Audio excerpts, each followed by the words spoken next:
You may take your seats.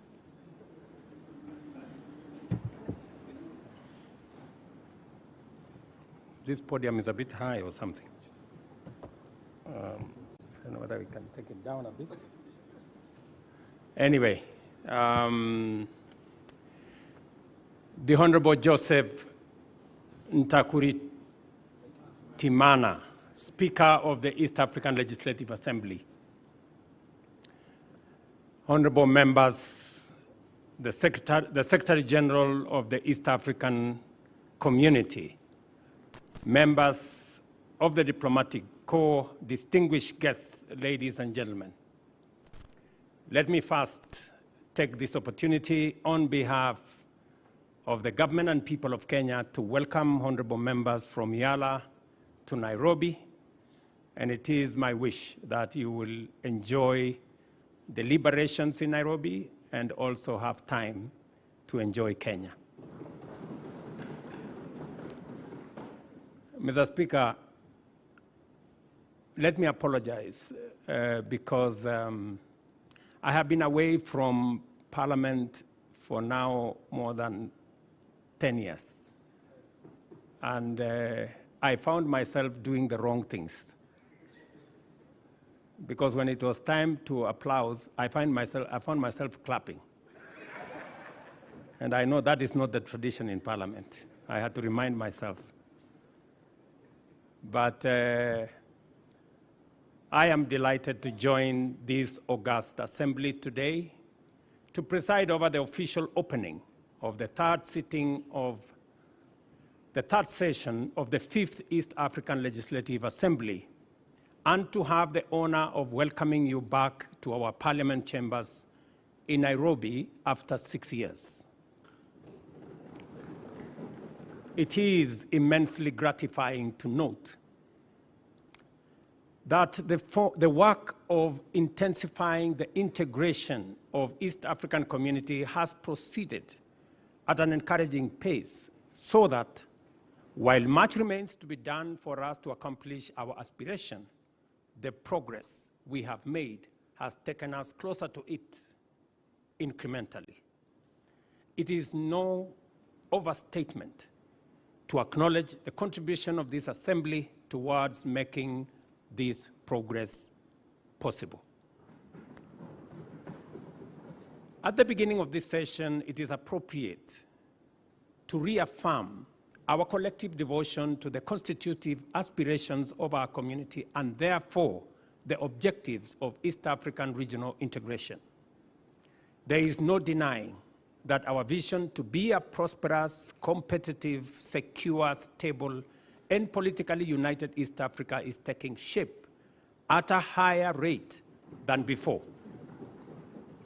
The ultimate aim of this noble enterprise is to transform and translate economic, political, and social, as well as cultural integration into a positive impact on the well-being of every citizen of East Africa.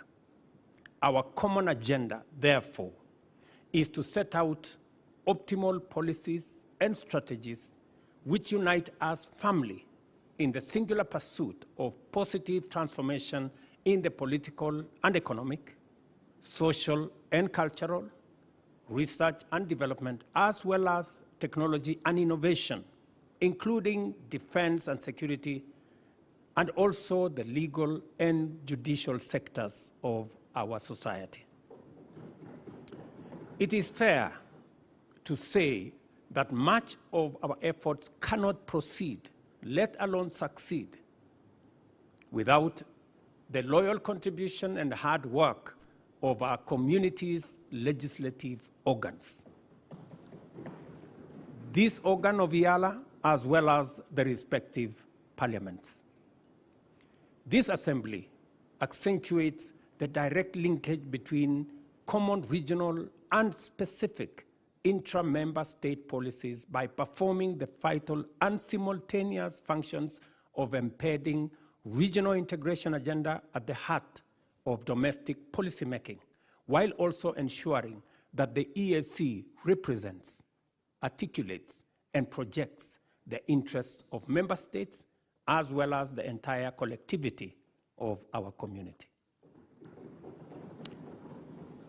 Our people's journey to a prosperous, competitive, secure, stable, and politically united East Africa entails the implementation of policies and establishment of institutions under the four well-known pillars of our integration, namely a customs union, a common market, monetary union, and a political federation. The instruments and frameworks needed to bring into operation our semi-autonomous institutions delineate our areas of cooperation and attend to the pillars of integration are promulgated under the exclusive mandate of this assembly, which has demonstrated exemplary dedication to its legislative function, consensus deference to important lessons from the history of our regional integration efforts, and a vigilant commitment to deliver a robust architecture for the successful delivery of an ambitious program of action for our community. By dint of a consistent drive to implement our collective vision for integration, this assembly has enabled us to overcome the shortcomings which rendered the first East Africa community so vulnerable that it ultimately collapsed, and to make significant progress on each pillar of integration, thereby making EAC a resilient, dynamic, progressive region on the threshold of historic transformation. Our customs union is on the move, with this assembly creating legislative frameworks to establish a common external tariff, uniform customs rules and procedures, and common rules of origin. And I want to congratulate members here for being patriotic to EAC and making sure these instruments are in place. These frameworks also provide for the elimination of non-tariff barriers and the implementation of a single customs territory, one-stop border posts, as well as the facilitation of the development of regional and national trade information portals. For example, in a couple of weeks, President Museveni and I will be launching the one-stop border post in Swam, a border between Kenya and Uganda, complete with a road connecting both countries that was sourced by funding that was collectively undertaken by the government of Kenya and the government of Uganda. Similarly, the Assembly has provided the framework to conclude the COMESA EAC SADC Tripartite Free Trade Area Agreement. The signing of the agreement establishes the African Continental Free Trade Area also, and the adoption of the EAC e-commerce strategy. As you are aware, the bringing together of the tripartite agreement will bring 27 countries into one common market with a GDP of approximately $750 billion. That will make it possible for East Africa, parts of North Africa, and the whole of South Africa to trade together and to eliminate trade barriers that consistently stand in the way in our quest to enhance and expand business, trade, enterprise in our region. Consequently, the turnaround time for trucks has reduced significantly along all our transport corridors, and the clearance in time at border crossings has reduced by 84%, making trade more efficient in our region. This is why intra-EAC trade holds the highest position among trading blocs in our continent at 25%. With a combined GDP of US dollars 350 billion, a population of approximately 350 million, and an expansive area of 5 million square kilometers, the EAC member states are an attractive investment destination. East African Community total trade in 2022 stood at $74 billion. The same year, Africa accounted for 44% and 25% of EAC's total exports and imports, respectively. This assembly, likewise, has enabled the community implement the Common Market Protocol, which guarantees free cross-border movement of persons, labor, services, and capital, as well as the right of establishment and residence through the use of standard identification systems, harmonized travel documents, mutual recognition of qualifications, and harmonized labor and social policy frameworks. The EAC e-passport is now internationally recognized, while several member states now permit citizens to travel using the national identity cards. Visa fees for cross-border movements have mostly been eliminated, and cross-border communities now enjoy free movement. Students can enroll and transfer with greater ease. Regional institutions now implement mutual recognition agreements for various professional qualifications.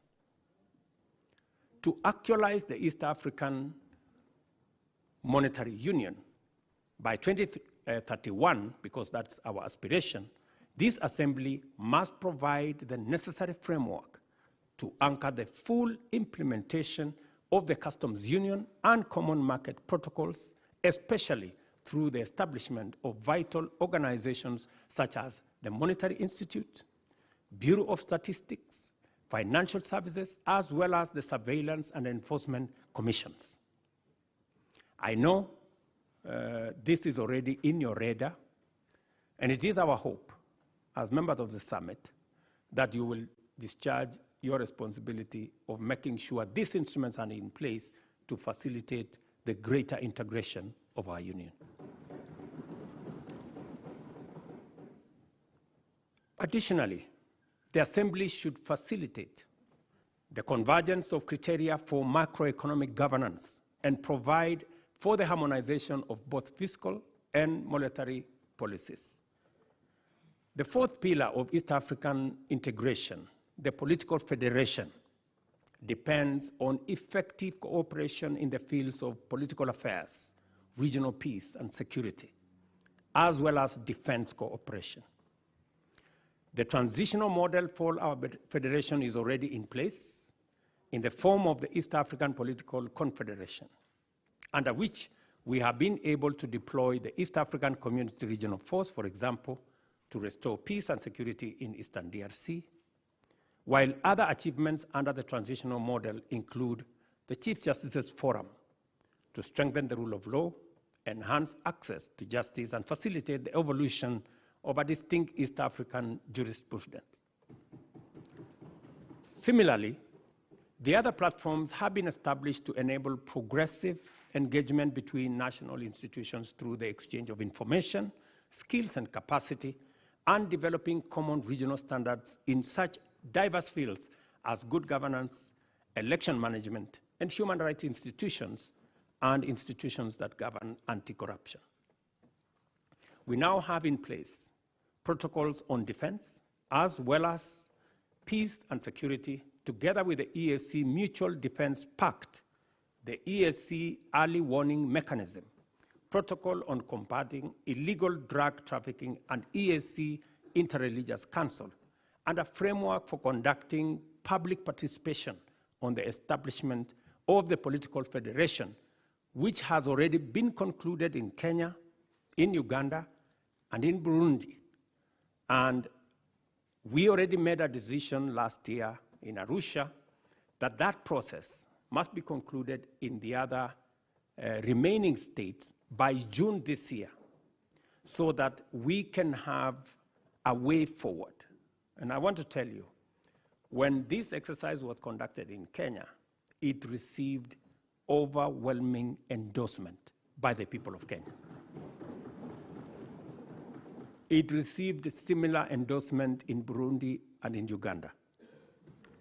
I want to urge members of parliament who are here from our sister states of Tanzania, Rwanda, DRC, and South Sudan to assist the EAC Secretariat and the team that is mandated to carry out this exercise, that this exercise be concluded as we have asked from the Summit of the Heads of State by June, so that we can begin to make steps in the right direction. And if there is an institution that will assist us in actualizing the aspirations of East Africans, it is this parliament. There is no doubt that as a result of the progress made in entrenching our regional integration as a social, cultural, political, and economic reality, East Africa is emerging as the beacon of unity, stability, security, and progress, and the beating heart of Pan-African integration and the engine of the Africa Continental Free Trade Area, as well as the epicenter of Africa's move to position itself as the next frontier of global investment and industrial transformation.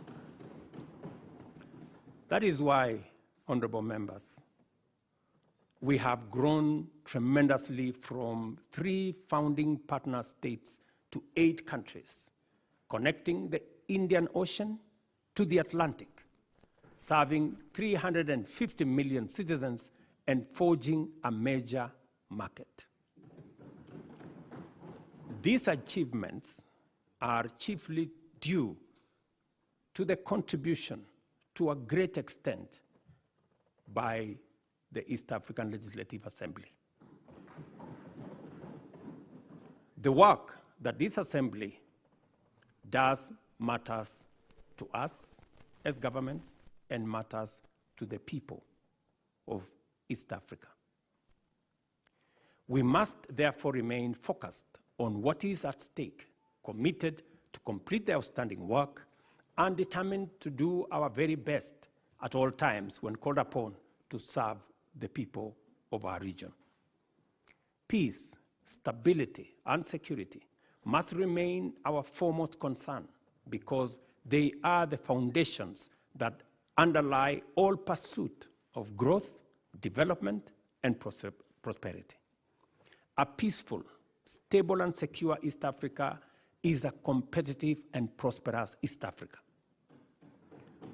As we work and as we continue to work on such challenges to the growth of trade and investment, as persistent on non-tariff barriers, distracting and costly trade disputes, conflicting tax regimes, weak enforcement, and inadequate resources, we must also take seriously the fundamental shortcomings to our agenda, that is low involvement of the private sector, even as we prepare to get and stay on top of emerging threats in the digital space as well as climate change. Now that we have adequately established that this assembly possesses what it takes to drive our vision of a prosperous, competitive, secure, stable, and politically united East Africa, I take this opportunity, honorable members, to pose a few issues to the honorable members gathered here. It is important for us to lay a strong foundation for East Africa to make a transformative contribution to Pan-African integration and the emergence of the Africa Continental Free Trade Area as the next hub of global investment, trade, and industry. In order to do this, we have to complete the implementation of all the pillars of EAC integration urgently, and equally critically align our integration agenda with a broader African transformational paradigm under the Africa we want. Secondly, we must provide a strong framework for achieving rapid leapfrogging and the development of sustainable competitive advantage in emerging high-tech fields, such as the digital economy in general, and artificial intelligence, automation, robotics, and machine learning in order to stay ahead of both threats and opportunities that will continue to unfold in a rapidly digitizing global economy. Thirdly, there is need to lend your support to the African Leaders Nairobi Declaration and Call to Action, which defines a strong and distinctly African contribution to the global discourse on humanity's foremost existential challenge by affirming the nexus between climate action and sustainable development, and calling for increased investment in Africa to kickstart a green industrial revolution. Let me explain, because it is important. When we met in Nairobi last year, we made a deliberate decision that we were no longer going to be in the corner where we are seen as victims of climate change, and where our big preoccupation is on complaining, finger-pointing, and doing what we've done for many years, that we are going to reposition our continent as a place of opportunity, great potential, and ready for investment.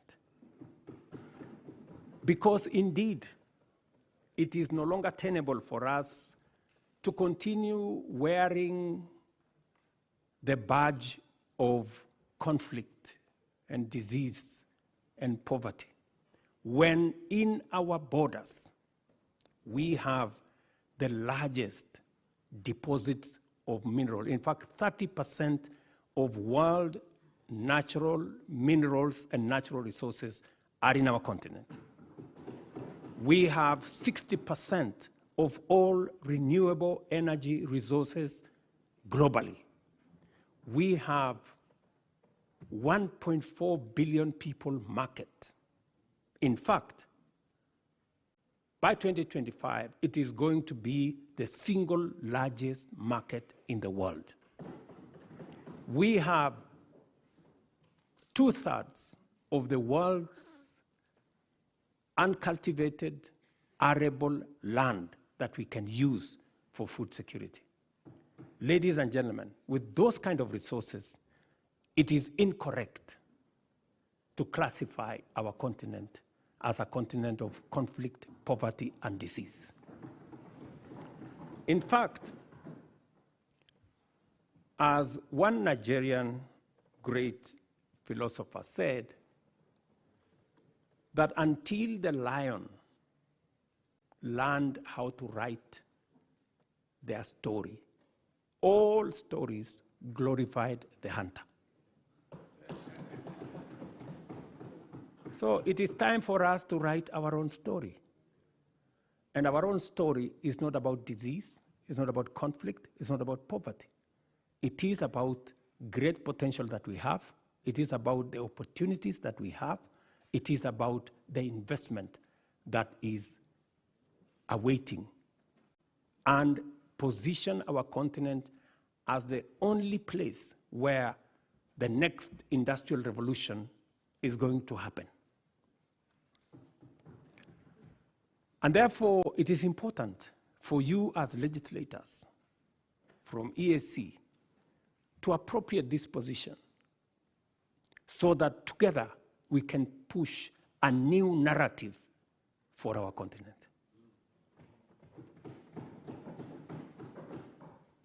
To ameliorate the resource constraints which persistently hamper our progress, this assembly is called upon to reflect deeply on the range of opportunities and the various ways in which it can complement national and regional efforts to mobilize and allocate more resources for the regional integration agenda.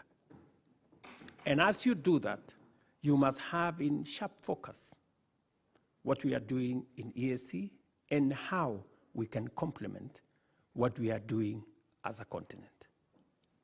In particular, I challenge you to apply your deliberative bandwidth to the forthcoming World Bank Group's International Development Association, IDA Summit. And let me explain what we are going to do in this summit. When we had this conversation last year, and our development partners realized that we were changing the narrative about our continent, and that we no longer wanted to be victims, we wanted to be part of the solution. They asked me to host the first IDA replenishment, what we are calling IDA 21 replenishment here in Nairobi, together with the World Bank. So we are going to host it on the 29th of April 2024. And what is the conversation? The conversation here is East Africa will, for the first time, have the opportunity to witness from a close quarter and contribute to the important deliberations of critical implementation of our growth agenda and development. At this event, African leaders, including many from the global south and low-income countries, will articulate a strong case for an ambitious and robust 21st replenishment of IDA, which is the largest source of development assistance and donor funding for basic social services for the world's 75 low-income countries, and to support economic transformation, especially in Africa and throughout the global south. So let me contextualize this. You know, we have two fundamental problems, and that is why many of our countries are struggling with the debt. Two fundamental problems. Problem number one is debt management. The kind of debt infrastructure that we have has very short grace period, has very short tenure, and therefore it becomes very difficult to undertake any meaningful development. Our position is that we should increase the grace period for money borrowed for development, not 3 years, maybe 10 years. We should increase the tenure of debt for development resources, not 15 years, but maybe between 40 and 50 years. That way, when you mobilize resources for development, you have adequate time to be able to undertake that development without the constraints of having to repay this debt. That is number one. Number two, the other problem that we have in the whole of financing development is what we are calling responsible sovereign lending. What do we mean by that? We're saying it is no longer tenable for us to have this big animal called credit rating, where countries using arbitrary formula are rated here, and if you don't do certain things, you are taken down, and as you are taken down, you pay more interest. It is also, we need to have a conversation about credit rating agencies, and we need to have a conversation about risk assessment. Because there is perceived risk that becomes larger than real risk. And that perceived risk is pushed by certain quarters to make Africa uncompetitive. And that is the reason why, while others are accessing development resources at 1 or 2%, most African countries are accessing development resources in markets at between 10 and 15%. Explain to me, honorable members, if one set of countries are accessing development resources at 1-2%, and another is accessing between 10 and 15%, is it realistically possible for us to grow at the same rate? No. This is the conversation we must have. You know? And we must remove this arbitrary unfairness. You know, this arbitrary unfairness from global financing. And that is why we are saying we must have a thorough conversation about the reform of multilateral development banks and the whole international financial architecture as a whole. When we started this debate a year ago, we looked like mad people. But I promise you, today, in every meeting, everybody has come to the conclusion that there is a problem with the architecture of international financing. And the conversation is no longer if, the conversation is when are we and how are we going to reform it. And that is why it is important for institutions like the East Africa Legislative Assembly to apply itself, apply your mind to what kind of contribution are you going to make in this reform that is going to make our economies access development financing. It is the only way we can make meaning to our development. The last IDA replenishment, for example, in 2021 raised US $91 billion, which was disbursed to eligible beneficiary countries over a period of 3 years. The Kenya Summit that we are holding in April aims to highlight to donors and other development partners critical priority target areas of development financing in Africa and in our region, make the case for a significantly higher level of financing in IDA 21 cycle, and support East African countries to effectively address development challenges and exploit the huge opportunities that we have in our region. This is the candid conversation we're going to have. And I am very confident that the fact that World Bank accepted that this was a necessary exercise confirms to us that somebody somewhere is listening to what we are saying. You know?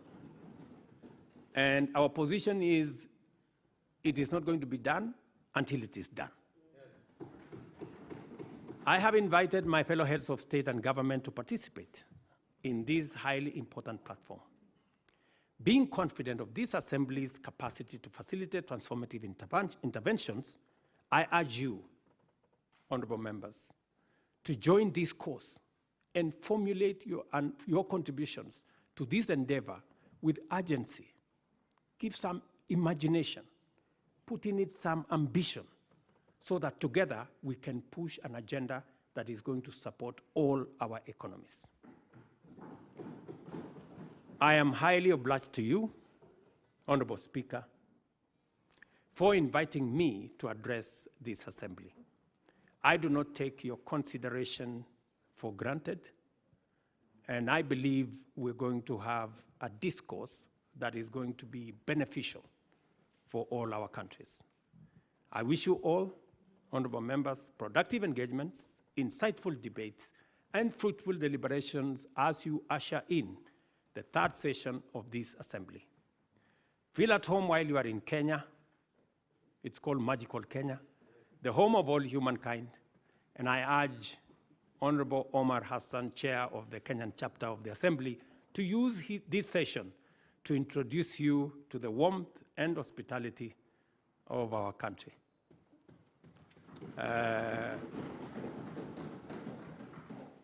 And I urge you, Honorable Hassan, to make that only in places that are licensed. And in no other places. So, honorable members, I really wish you well while you are in Kenya.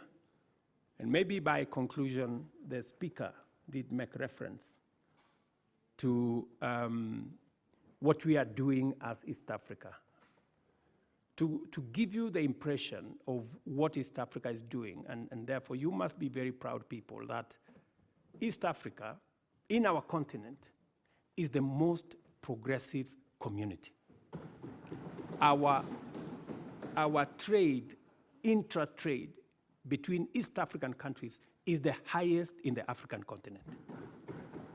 We are providing the leadership, and therefore you occupy a very special place. And I want to urge you to continuously apply yourself to this huge responsibility. You are not only doing this for East African citizens, you are trailblazing for the continent of Africa.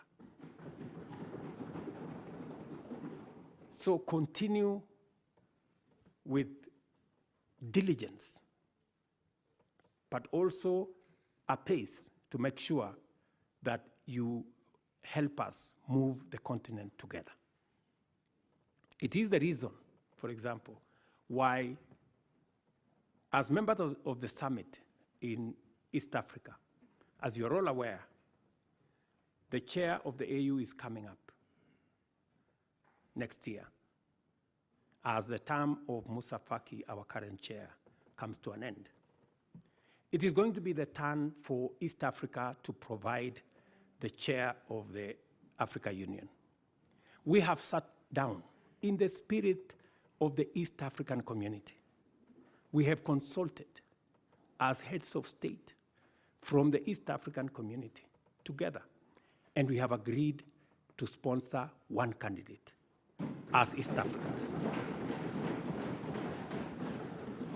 As East Africans, because that is the strength of our community, that we can do things together and we can consult amongst one another. So it speaks to the spirit of the leadership that is being provided by our region. Ladies and gentlemen, I want to thank you very much. May God bless you. May God bless Kenya. May God bless East Africa. And thank you very much for listening to me. Asanteni sana.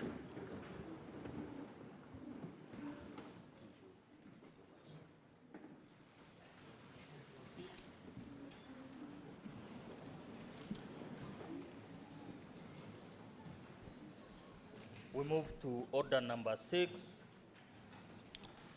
vote of thanks. Thank you, Your Excellency, Mr. President, for your great speech, statesman.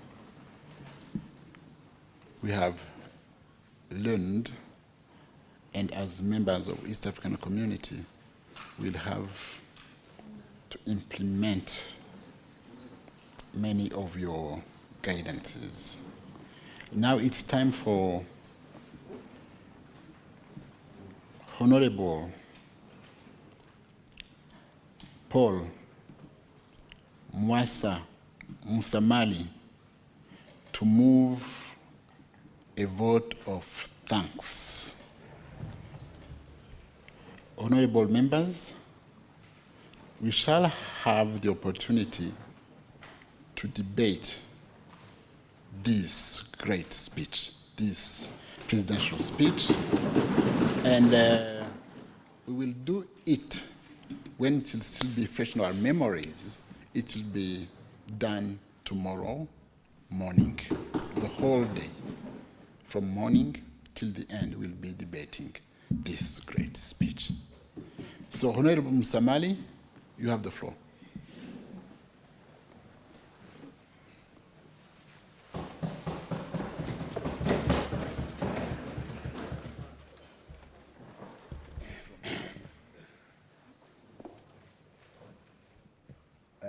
Your Excellency, the President of the Republic of Kenya, and a member of the East African Community Heads of States Summit,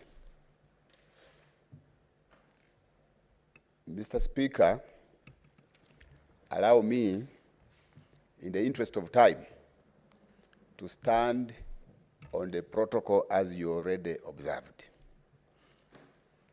I also want to take this opportunity, Mr. Speaker, to thank you and the members of Eala for entrusting me to move this vote of thanks. Your Excellency, as already mentioned, my name is Paul Musamali. Among your people, where I come from, that is the Bukusu of Uganda. They say that when a big drum sounds, the small one cannot be heard. Now I'm conflicted because you have sounded a very big drum. But let me seek your indulgence and permission because of this wonderful and elaborate speech you have made. You allow me sound this small drum to thank you for this very important speech.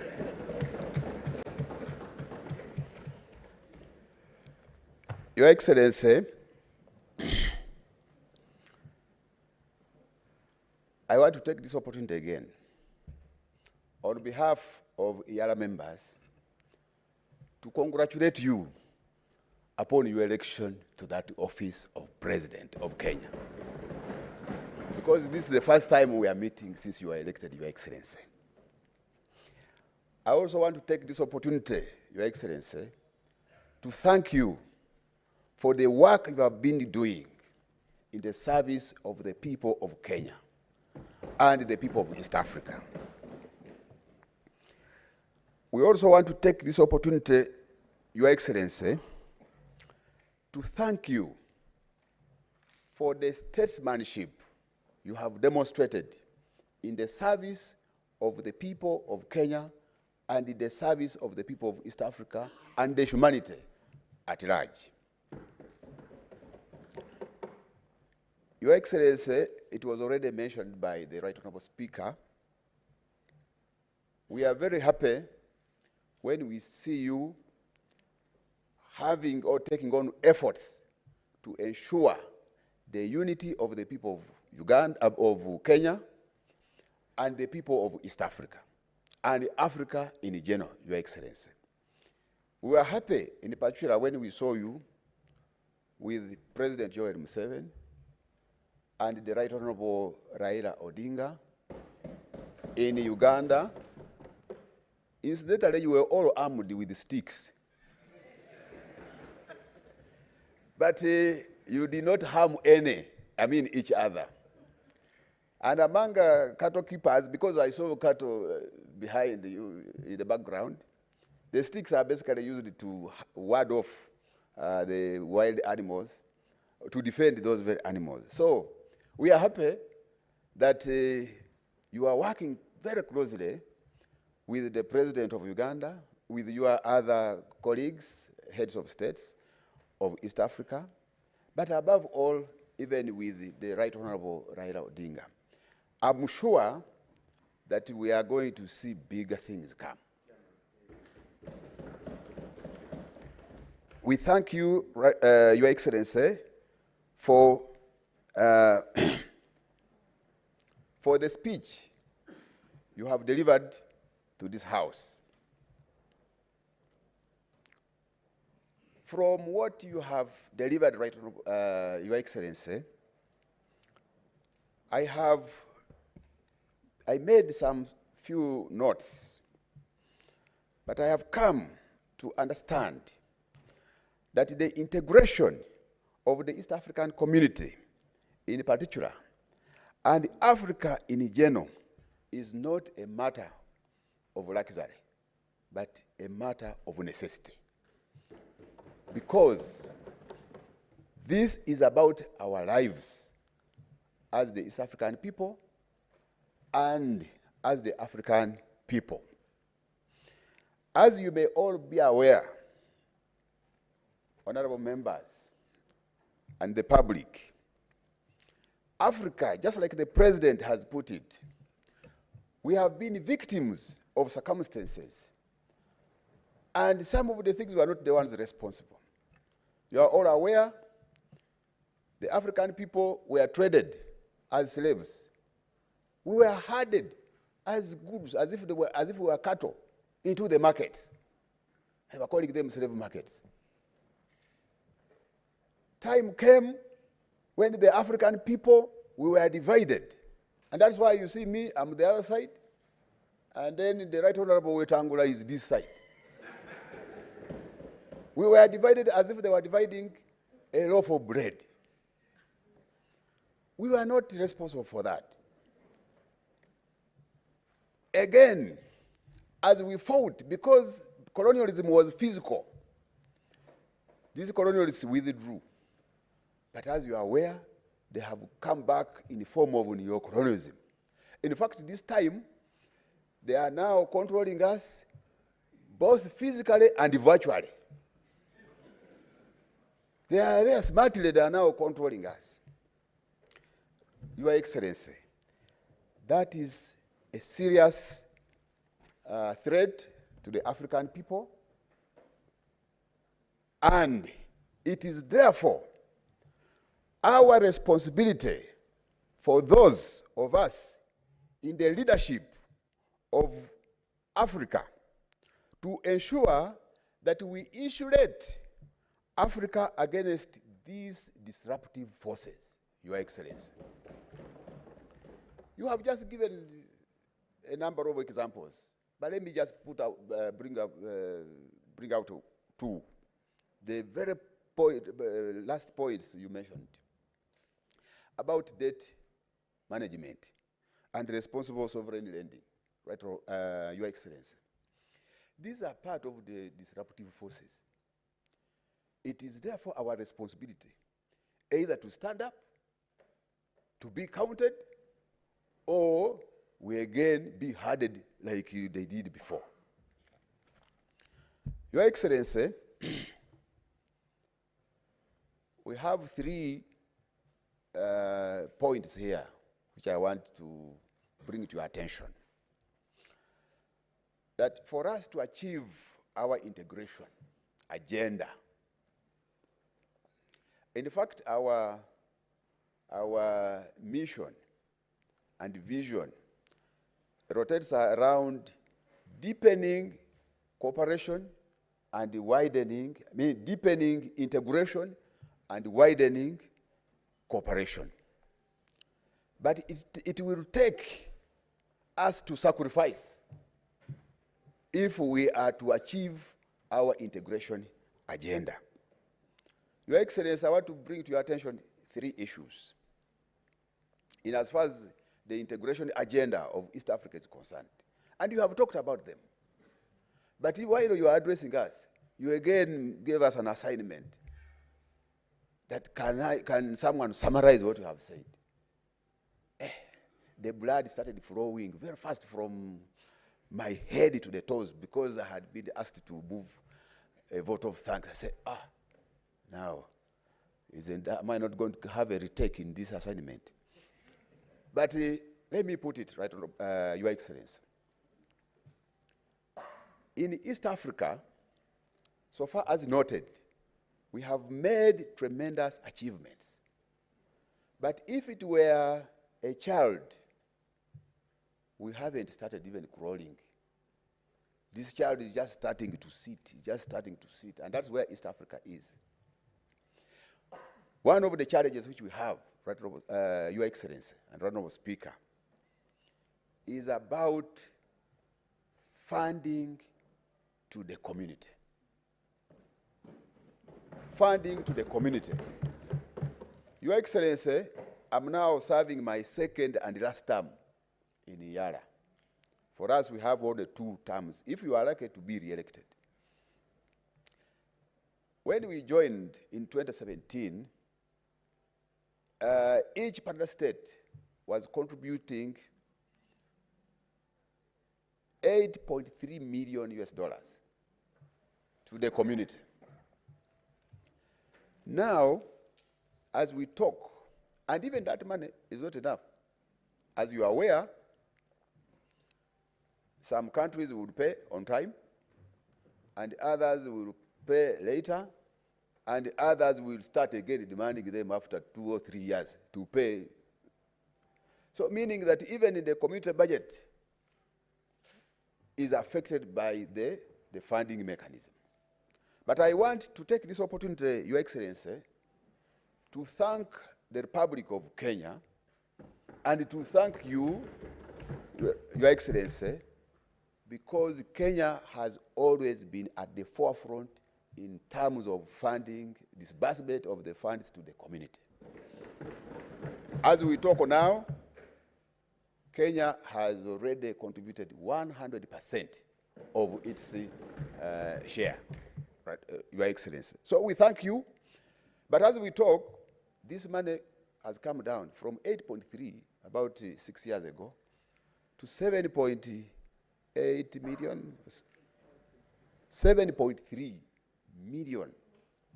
Now, Your Excellency, are we going ahead or we are driving in reverse? Because as we talk, we are even having more institutions and organs being created. And you have just tasked us here to ensure that those laws for fast-tracking the monetary union, we are able to do them. And in those laws, they are supposed to create institutions, for your information. Now, we are reducing the budget. Now, Your Excellency,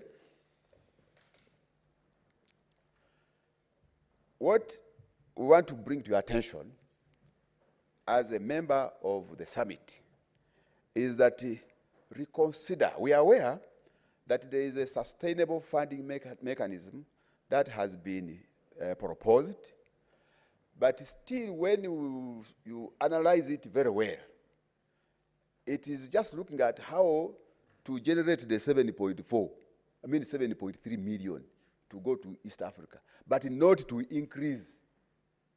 So we are requesting that you reconsider this position to increase funding to the community, such that you are able to be facilitated, the organs and institutions are able to be facilitated well to promote the integration agenda, Your Excellency. So we request that you escalate this to your colleagues, and we are sure if you prioritize East Africa, you have just told us, we shall have an expanded market, and where is this market, there will be production, and where there is production, there will be investment, and therefore employment. All these hustlers of yours, where you also belong, will be absorbed, Your Excellency. So we request that you prioritize East Africa, Your Excellency. Number 2, I told you that we have 3. 1 is about funding. Number 2, this one is even yours. You are a champion of reforms. You have championed reforms. You are championing reforms at the UN, at the African Union, at the World Bank. Now, to mention it, but what? A few. Now, what happens to East Africa? Your Excellency, we are requesting that you champion reforms also in EAC.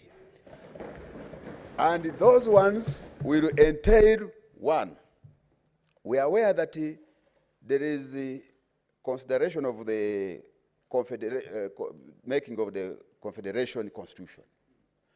But that one is going to take time. You have even just appealed to colleagues, South Sudan and elsewhere, to ensure that they go and mobilize the population and governments to participate in their proposals. So it may take time.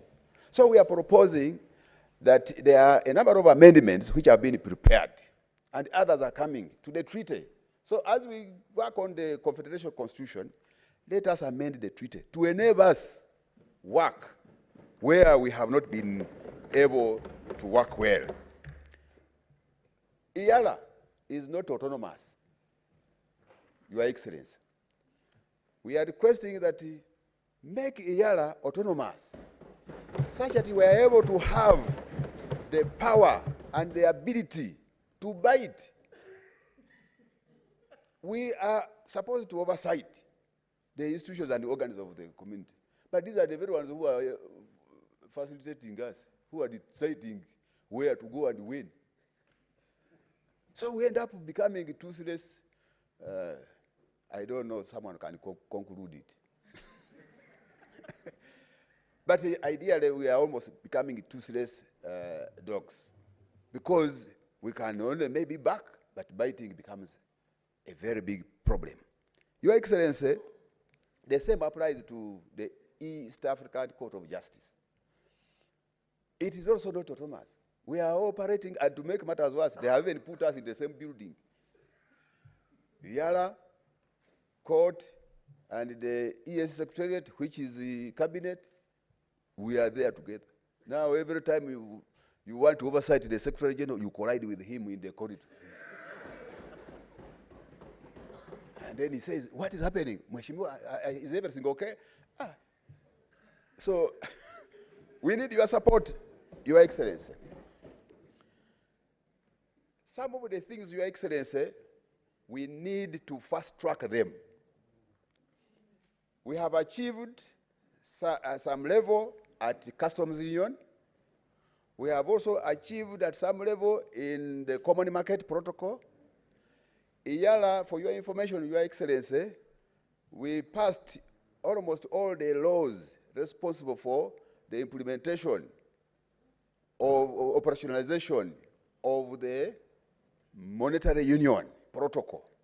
However, some of the bills were returned for reconsideration. For us, we are ready to work on that. In fact, for your information, Your Excellency, I'm sure using your intelligence, you may have got it. There is a WhatsApp hoax going around that saying that the East Africa, that we have introduced a single currency. And do you know what, Your Excellency? The population outside there, they are very excited, for your information, out of a hoax. That is, you people, is it true we are now going to start using a single currency? So now some of these things we need to fast track them, Your Excellency. Bernard Shaw remarked and said, progress is impossible without change. And those who cannot change their minds cannot change anything. So let us work on changing those things which look like they cannot be changed. And you have demonstrated that you are a champion of change. Your Excellency, for your information, when they were counting votes and tallying them to be announced, myself and my wife, we didn't sleep. We were following it keenly. And when they announced you as the winner, Your Excellency, we celebrated. I don't want to say what followed next, but we celebrated. So we have been admiring you. We are your supporters, even when we are across. If we had the opportunity to come and vote, we would have done it. But we are happy that you won, and you are championing reforms and change.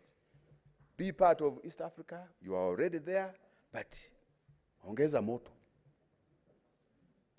Lastly, it's about human resource in EAC. Your Excellency, in each and every organization, the human resource is the most important thing in any organization. And I want to bring this to your attention, that there is a need for all partner states' governments to ensure that when you are deploying people in the service of the community, it should be people who are ideologically oriented and clear about the mission and the vision of the East African integration agenda. Otherwise, if we just deploy for the sake, or if we don't pay attention to whoever is being deployed at EAC, right from the Secretary General to the lowest cadre, Your Excellency, we risk employing merchants. They are just going there to look for money. We risk employing corrupt people. They will go there and they start squandering, the little, the very dwindling support which is going there, it will still be squandered. We also risk, in as far as East Africa is concerned, we also risk deploying collaborators.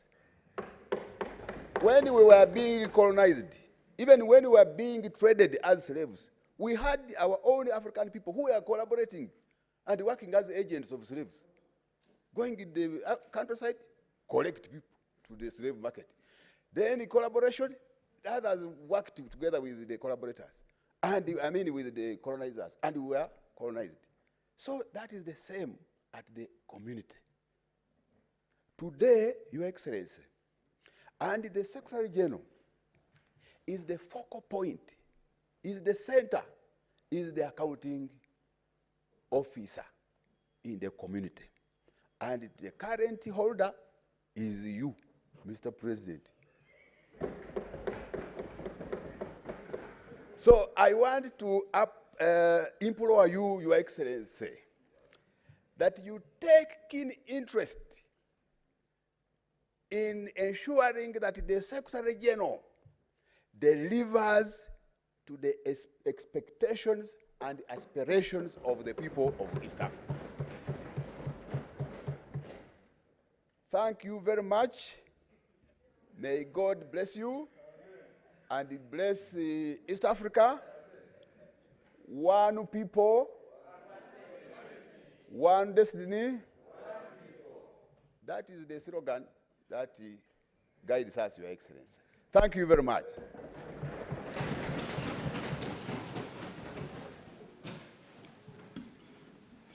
This is Honorable Musamali.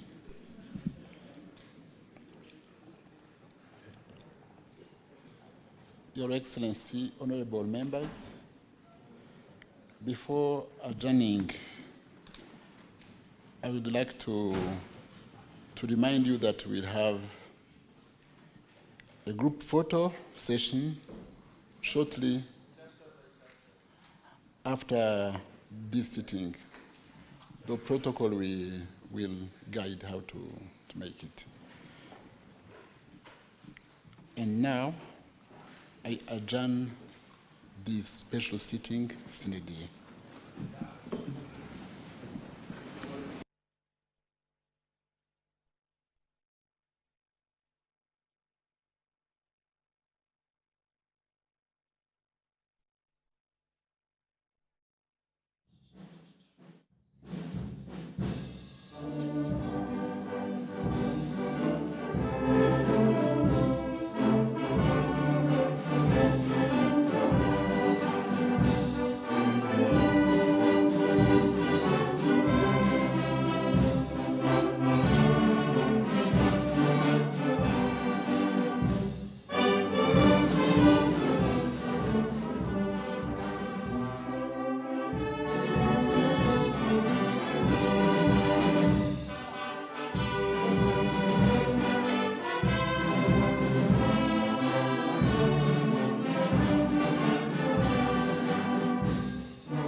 That national anthem marks the official opening of the third meeting of the second session of the Eala Fifth Assembly that has seen the President of the Republic of Kenya, Dr. William Samoei Ruto, address members in a special